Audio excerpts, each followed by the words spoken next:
심리학 편지 파트 1 일상 심리학 5. 마음이 전하는 계절. 추억은 마음을 완성합니다. 아무리 삭막한 마음이라도 추억 하나가 들어서는 순간 온기가 깃들게 됩니다. 추억은 그리움의 뿌리입니다. 꼬리에 꼬리를 물면서 추억의 생각길을 걷는 것만으로도 마음의 계절은 깊어집니다. 또한 추억은 망각의 힘을 가집니다. 현실의 아픔과 힘든 마음을 잊기 위해 과거에 좋았던 교감의 흔적을 머리로 맛보며 위로받기도 합니다. 추억 속에서 생각과 마음이 수시로 미래하듯 만나면서 따뜻하게 괴로움을 덜어주고 달래주기도 합니다. 하지만 추억의 틀을 깨고 진짜 나를 만나야 현실이 보이게 됩니다. 멀리서 바라보기 위해 추억의 골짜기로 너무 깊게 들어가서도 안 됩니다. 마음의 강이 품은 뜻을 읽으려면 강에서 나와 높은 곳에 올라가 강의 흐름을 바라봐야 합니다. 그렇지 않으면 시간을 싣고 유유히 흘러가는 마음의 강은 현실을 잊게 만들고 회피하게 만들기도 합니다. 이러한 추억에 빠지는 심리적 원인은 무엇일까요? 1962년에 터프츠 대학의 발달 심리학자 데이빗 엘킨드 교수는 아동 발달 학회지에 사춘기 시절 자기중심주의 논문을 발표하면서 자기중심성에 관한 개념을 설명하려고 노력했습니다. 또한 2007년도에도 청소년과 청소년기 저널에 사춘기 초기의 개인적 우화와 위험 감행 논문도 발표했습니다. 엘킨드 교수는 청소년의 특징에 개인적 우화와 상상적 청중이 있다고 설명했습니다. 인생에서 꼭 거쳐가야 하는 발달 과정 중에 청소년 시기에 자아 중심성의 특성을 보인다고 했습니다. 우화란 인격화한 동식물을 주인공으로 나타내는 이야기를 말합니다. 자신과 타인을 바라보는 균형이 깨지고 기준이 자신으로 기울어지게 됩니다. 자신의 신체적 변화를 통해 타인보다 자신에게 집중하게 됩니다. 이와 함께 정신과 감정도 타인보다는 자신에게 집중하게 됩니다. 그 결과 자신과 타인의 심리적 거리를 분리시키는 결과를 가져오게 됩니다. 타인의 배려 없는, 즉 균형 없는 생각과 감정으로 인해 비합리적인 생각과 행동을 보이게 됩니다. 그로 인해 타인이 겪는 아픔과 위험조차 느끼지 못하게 됩니다. 이렇게 자기 중심성과 더불어 자신만 존재하는, 자신만 의식하는 단계에서는 자기가 상상으로 만든 청중을 주위에 두고 의식하게 됩니다. 현실의 타인들을 의식하지 못하는 이유는 타인 중심적 사고와 입장 바꿔 느끼는 능력이 부족하기 때문입니다. 그래서 자기가 만들어낸 가상의 청중을 과도하게 의식하게 됩니다. 그 결과 청소년의 경우 내면의 생각 정리보다는 외면의 옷과 머리 모양 그리고 외모에 더 신경 쓰게 됩니다. 그러다가 작은 실수만 저질러도 힘들어합니다. 실제 타인들은 눈치채지 못할 정도의 부분에 대해서 가상의 타인들이 보고 있고 느끼고 있고 생각하고 있다고 고통스러워하게 됩니다. 이러한 현상은 결국 자기 비판적으로 흘러가고 자아 도취에 빠지게 됩니다. 이러한 청소년기의 자기 중심성이 성인이 된 후에도 사라지지 않고 남아있는 경우가 많습니다. 특히 현실에서의 대인관계가 힘들어지고 삶의 무대 위에서 성공보다는 실패를 많이 맛보면서 자기 중심성은 더욱 심해집니다. 제2의 사춘기 특성인 자기 중심성은 중년이 되어서 나타납니다. 지난 과거의 추억으로 돌아가 성공과 안정적이었을 때의 모습만 보면서 현실에서 벗어나 있으려고 노력합니다. 이러한 현상은 부부 사이에서도 부모와 자녀의 사이에서도 일어나고 있습니다. 과거도 아니고 미래도 아니고 현재를 살아야 합니다. 내가 앉은 자리가 꽃자리고 눈길 닿는 곳이 꽃동산입니다. 내 마음에 오가는 가족의 얼굴에 꽃이 피어 있는 것을 볼 수 있어야 합니다. 빛은 늘 등의 그림자를 감추고 다가옵니다.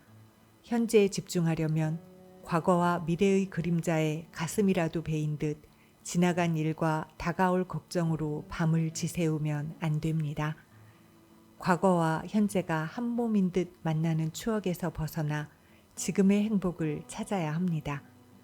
가족의 눈을 바라보고 목소리를 듣고 마음이 전하는 계절의 변화를 감지하면서 지금의 행복을 끊임없이 찾아야 합니다.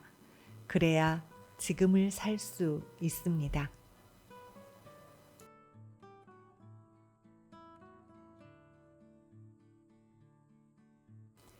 6. 도서관과 카페. 카페 공부족을 넘어서 이젠 코피스라는 용어까지 사용됩니다. 코피스는 커피와 사무실을 합쳐 만든 용어입니다. 그만큼 많은 사람들이 책과 노트북을 들고 도서관이 아니라 카페로 갑니다. 반대로 도서관에는 빈자리가 넘쳐납니다. 대학교 중간고사 또는 기말고사 기간 중에도 도서관보다는 카페의 자리를 차지하려는 경쟁률이 더 치열합니다. 도대체 왜 도서관보다 카페에서 더 공부를 하려 할까요? 아니, 더 잘 될까요? 첫째, 백색 소음 때문입니다. 원래 소음이라는 것은 시끄러워서 불쾌함을 느끼게 만드는 소리를 말합니다. 낮과 밤의 차이는 있지만 일반적으로 50데시벨이 넘어가면 소음이라고 합니다. 데시벨이라는 용어는 전화기를 발명했던 알렉산더 그레이엄 벨에서 가져와 만든 것입니다. 그리고 데시는 10분의 1을 의미하는 단어입니다. 이 두 단어를 합쳐서 만든 것이 바로 소음 측정 단위인 데시벨입니다. 락밴드 음악은 약 110데시벨입니다. 제트 엔진은 150데시벨입니다. 그래서 120에서 140데시벨의 소음은 불쾌감을 넘어서 고통스러운 정도입니다. 심지어 80데시벨 이상의 소음도 계속 오랫동안 들으면 청각장애가 올 수도 있습니다. 또 짧은 시간에 너무 큰 소음을 들으면 심장 질환도 옵니다. 반대로 잘 때 들리는 모기 소리가 3데시벨입니다. 숨소리는 10데시벨 정도입니다.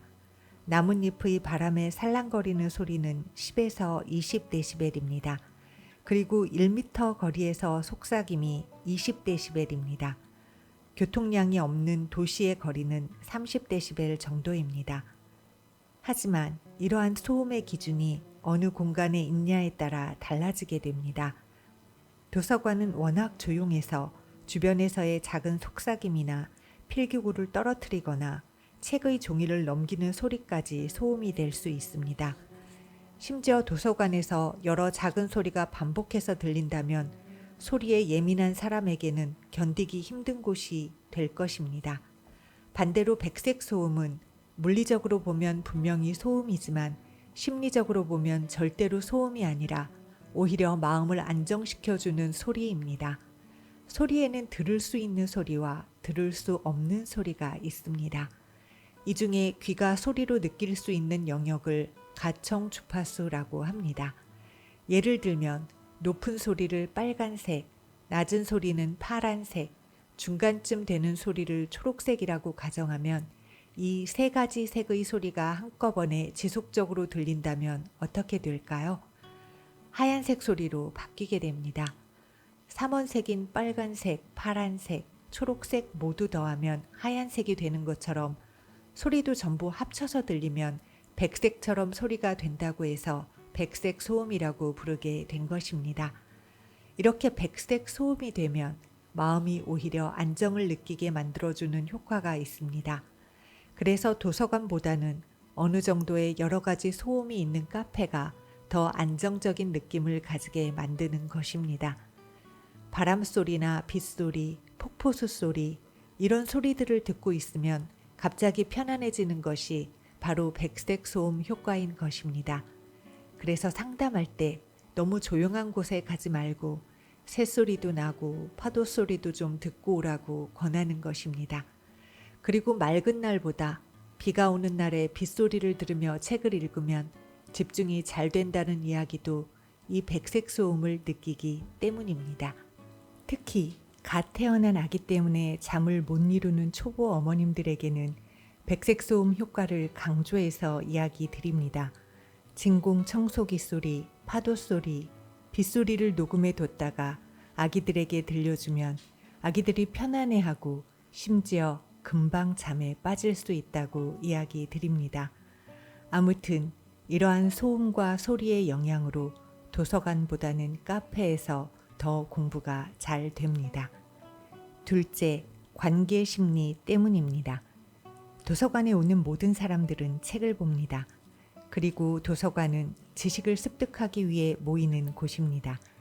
나와 타인의 관계 설정에서 모두가 지식 라이벌인 셈입니다. 나와 타인의 관계도가 전부 라이벌로 형성된 곳인 도서관에서 경쟁 심리 때문에 공부를 하고 싶어도 집중이 되지 않게 되는 것입니다.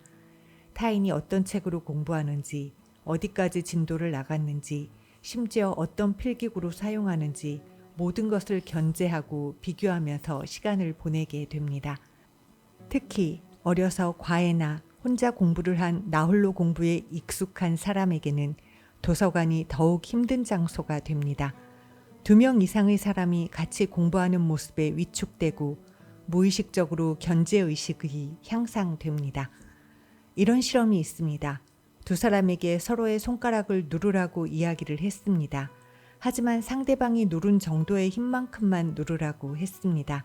그런데 실험 결과 9번 누르는 과정 속에서 힘이 20배나 늘어난 것입니다.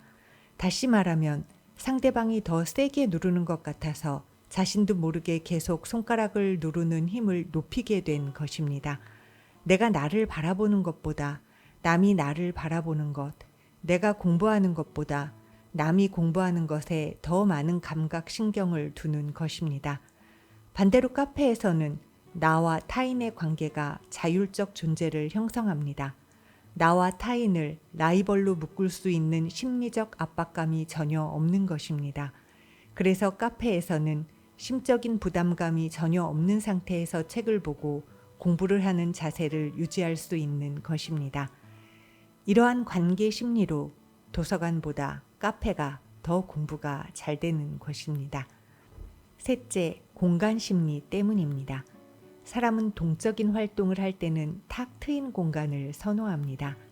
공기의 흐름을 맛보면서 동적인 활동을 하면서 뇌의 활동을 동시에 활성화시키려는 것이 본능입니다. 하지만 정적인 활동인 책을 읽거나 공부를 하는 경우에는 좁은 공간이면서도 편하게 앉을 수 있는 공간을 선호합니다. 또한 근접학에서 말하는 개인적 공간을 유지하면서 공부할 수 있는 공간을 선호합니다. 그래서 넓으면서도 사적인 공간까지 침범당할 수 있는 도서관보다는 자기만의 자리를 확보하고 아늑하면서도 작은 공간의 카페를 선호하게 됩니다.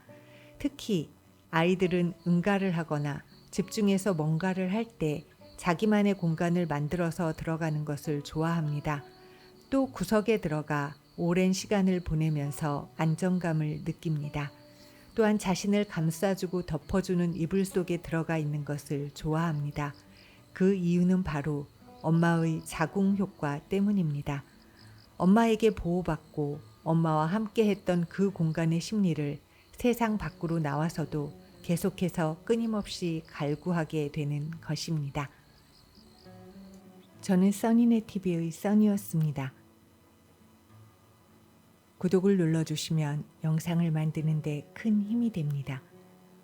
시청해 주셔서 감사합니다.